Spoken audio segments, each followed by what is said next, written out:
Good morning. Oh, okay. I just had a really productive little recording session. I was just working in my office. I'm making a podcast theme right now, and I worked on putting some marimba and vibraphone and stuff into the track, because I'm gonna have my producer what is this lighting? Okay, hello. Yeah, I put vibraphone or vibes, whatever, and marimba, and changed the EQ of the bass and all this stuff. This is just for the demo, but I want the demo to have the sounds I'm thinking of, so that if the client is not feeling it, she can say, yeah, no, take the strings out or whatever, right?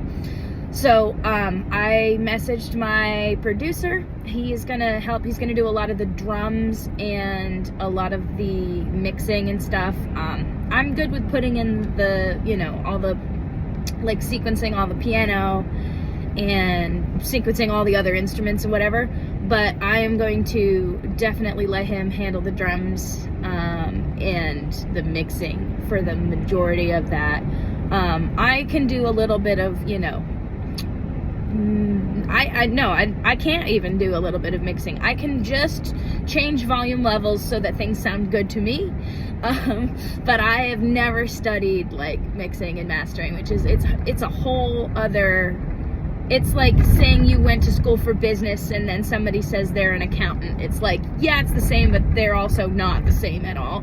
And if if you're an entrepreneur, you're not an accountant. And if you're a songwriter, you're not a mix engineer. Usually, right? You can have, there could be an entrepreneur who's a CPA or whatever, but it's not very common. And I think it's the same thing in music, where you basically just have, there's people who do the technical side, and there's people who do the squishy side, and then there are people who do both, and they do 70-30 squishy to technical stuff. I don't know. I think it's really cool how everybody finds people to work with and that support them. And this guy that I'm working with, he's a great songwriter too. And he's someone I've known for forever. And he really knows his stuff producing wise. And I am really excited to be working with him yet again on something that I think is going to be really cool when it's all done. I'm biased, but I like where it's at right now. It had really cool references. So stuff one of the references was the Arthur theme song, which, what a wonderful kind of day indeed, you know what I'm saying? I love, and I'd say, hey, what a wonderful kind of day, get along with each other, I don't know. I have had a great time working on it so far, but I have some stuff to go pick up. I gotta pick up some meds, because baby's back on Wellbutrin, and it's good. I don't notice a huge difference when I take it versus when I don't, but I moved recently and had to change some stuff around, and so basically I have a new therapist, I have a new pharmacy, So I am excited to go pick that up. She did a 1 month prescription before, but this is a proper 3 month prescription. So picking that up, and then I'm gonna pick up some beef bones. I'm gonna make bone broth because I'm an adult now. No, I want to try and make it because I want to see if it will do anything for my skin and my mental health. I'm trying to just improve everything, but I'm focusing on doing things for my skin and my mental health, because my mental health is a lot better than it has been in points of my life, but I don't want to, I don't know, it feels really good to take it seriously and be in a place where, since I'm staying with my parents right now, and I'm giving myself 6 months to just heal and handle things, before I move to Vegas, I'm gonna just sit, or I'm expecting it to be Vegas. I might go to Puerto Rico. I'm switching between those two in my head. I'm so this is what happens when I listen to Bad Bunny. I'm I just want to go back to Puerto Rico, and I want to sit there and play piano and relax, but I don't know. Anyway, since I have this time, I am really putting things really putting things in the foreground that had always been in the background, especially health-wise. And I had, really, especially like when I was in Nashville, I would just eat what was next to the bar, and it was never healthy. I mean,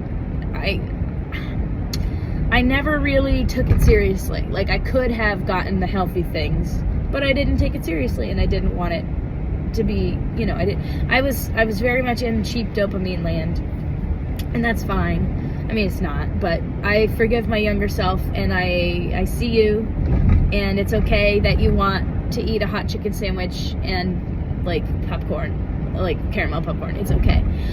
Popcorn is something that I really do love, and I made some homemade popcorn the other night because like it doesn't have to be full of like added crap. I literally just took a knob of butter and I don't know, a quarter cup of popcorn kernels, and I clarified the butter first because I'm just fancy like that. No, I saw a recipe because I was like, I'm gonna Google how to do this. Something I've been doing a lot lately is, instead of just making chicken, like Googling a recipe for chicken, instead of just doing the thing, like looking up how to, like doing an ab workout instead of just like, or like watching an ab workout video instead of just sitting with, doing random crunches. It feels good to feel like I'm following the wisdom of other people. And something that I'm working on a lot is like trying to, okay, I'm only driving this way for a minute, it's fine.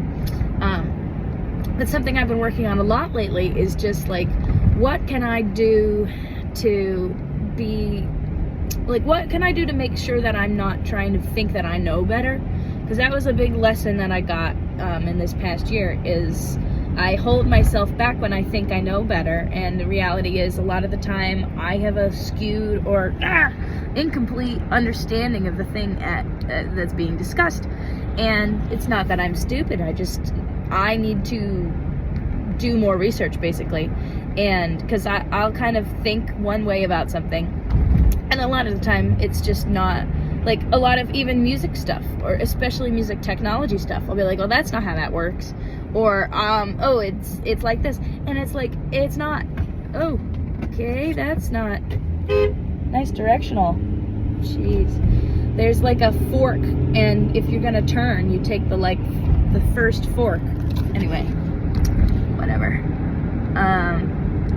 But yeah, I'm making beef broth because I really want to do the things that I can do to be as healthy as possible. And this is day 6 of not eating any sugar. I'm very proud of that because I love sugar. I love it. I mean, you guys probably do too. But it's a cheap dopamine source, and I'm really trying to cut back on that because I notice that I get a lot more like music source. I call it source, but like, like when you're in the flow and you connecting to whatever the thing is, like I get a lot more time with that. If number one, I'm not spending time cooking or going and getting food or whatever it is. I mean, granted, yes, I like to get the food I'm eating the day I'm eating it. And a lot of the times that's like, it does take time, but there's a big difference between, and like these are all things I've done, there's a big difference between going 45 minutes away to go get a cannoli because you want a cannoli, and then like going to the grocery store like I am and getting like beef bones for beef broth. It's different because I'm not doing it for the dopamine. I'm doing it because number one, I like the routine of thinking about what I'm going to eat every morning, and instead of just like getting a bunch of food that sits in the fridge, like I like to just get as much, I don't know,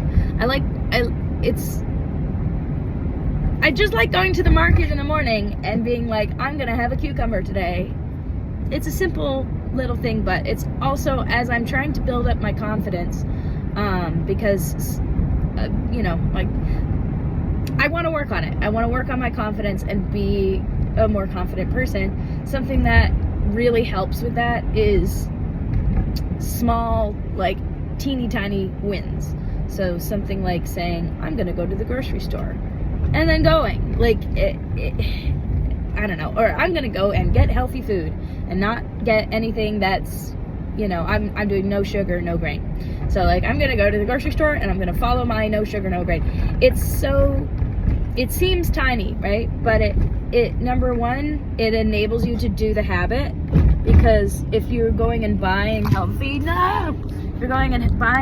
stuff, then you're going to eat the healthy stuff, and that's the habit you're building. So it enforces that. And number two, it also like reinforces with an affirmation and then the action. And it's something as simple as, I'm going to tie my shoe now, and then tying your shoe.